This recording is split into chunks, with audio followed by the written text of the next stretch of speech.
BCC news కి స్వాగతం. నేటి ముఖ్యాంశాలు. తేరు బజారు బసవన్న ఆలయ అభివృద్ధికి తోడ్పాటును అందిస్తున్న 1వ వార్డు కౌన్సిలర్ నాగేశప్ప. కర్నూలు జిల్లా ఎమ్మిగనూరు పట్టణంలోని తేరు బజారులోని బసవన్న ఆలయ అభివృద్ధికి తోడ్పాటును సహాయ సహకారాలను తన వంతు కర్తవ్యంగా సంపూర్ణ సహకారాన్ని అందజేస్తున్నట్లు 1వ వార్డు కౌన్సిలర్ నాగేశప్ప మీడియాకు తెలిపారు.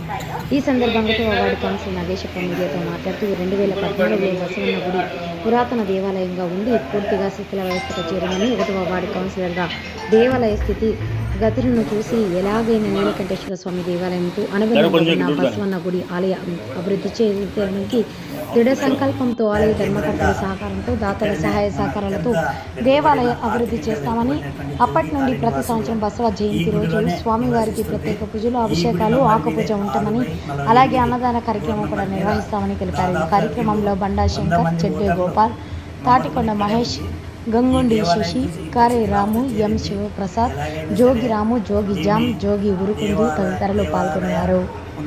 జీర్ణోద్ధారణ కార్యక్రమంలో బాగు చేయాలనేటువంటి నేను మా కార్యకర్తలందరూ సంకల్పం తీసుకున్నాము.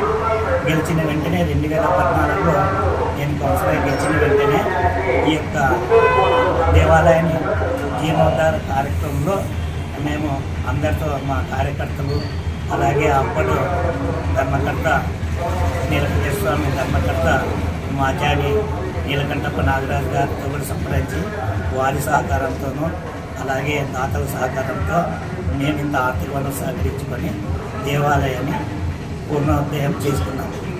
కాబట్టి ఆ ఉద్దేశంతో ఎలాగైనా సరే గుడిని నిర్మాణం చేయాలా, మంచి పునరుద్ధరణ చేయాలనే ఉద్దేశంతో దేవాలయాన్ని ఆ రోజు తలపించినాం. 2015 నుంచి ప్రతి సంవత్సరం బసవ జయంతి సందర్భంగా బసవేశ్వర స్వామి గుడి, బసవేశ్వర స్వామి ఆశీస్సులతో ఈ రోజు వరకు అంటే దాదాపుగా 11వ సంవత్సరం ఈరోజు.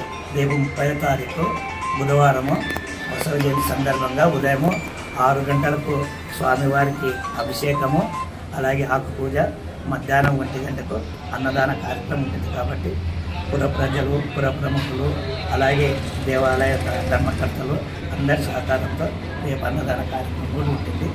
వీటిని విజయవంతంగా చేయాలని అన్నదాన కార్యక్రమం బసవ జయంతి సందర్భంగా దేవాలయంలో అన్నదాన కార్యక్రమాన్ని విజయవంతంగా చేయాలని మీ ద్వారా ప్రజలకు కోరుకుంటున్నాను.